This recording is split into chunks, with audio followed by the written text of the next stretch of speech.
Pourquoi nous doutons aujourd'hui de toutes les informations que l'on reçoit? Qu'est-ce qui fait qu'on regarde le monde avec le doute? Jeune, par exemple, si on pensait à la science, on disait que les scientifiques, ils disaient la vérité.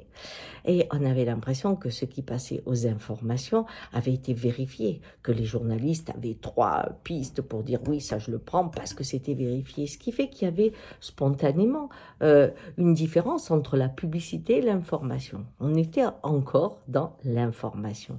Qu'est-ce qui s'est passé? Qu'est-ce qui fait qu'on n'a plus confiance? Surtout dans cette période difficile, dans cette période où nous vivons quelque chose de nouveau, en tout cas notre façon de la traiter. Eh bien, je crois que c'est l'aboutissement d'une incohérence. Quand, depuis les années, on va dire, prenons pas très loin, 70, on a commencé à parler vraiment des futurs dégâts possibles du mode de vie que nous avions.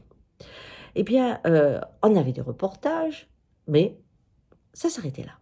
Et puis, on va dire, les 10 dernières années, on a des reportages, on a des informations scientifiques, on a des prédictions scientifiques, on a des économistes qui en parlent, qui montrent des images catastrophiques, etc.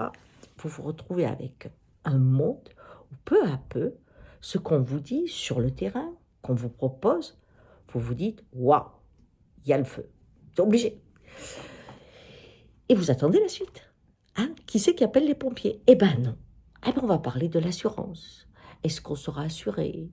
Est-ce qu'on aura les moyens? Jusqu'où ça ira? À quelle vitesse le feu ira? Quels moyens il faudrait technologiques développer? On réfléchit surtout financièrement, d'une façon économique, comment ce feu peut être géré et on n'appelle pas les pompiers. On ne met pas en place les moyens pour vraiment éteindre le feu.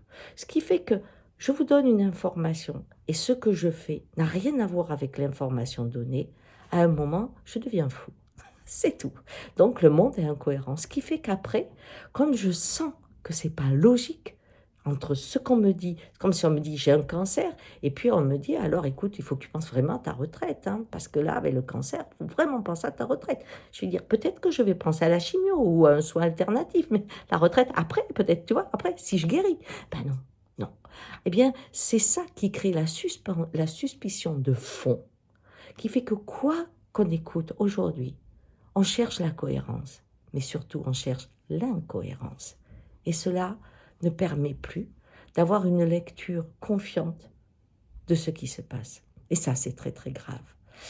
Alors, prenez conscience de ça. Parce que une fois qu'on prend conscience de notre tendance à aller rechercher une confirmation de l'incohérence, eh bien, on comprend qu'on crée un filtre qui nous empêche de voir ce qui peut-être est déjà très cohérent.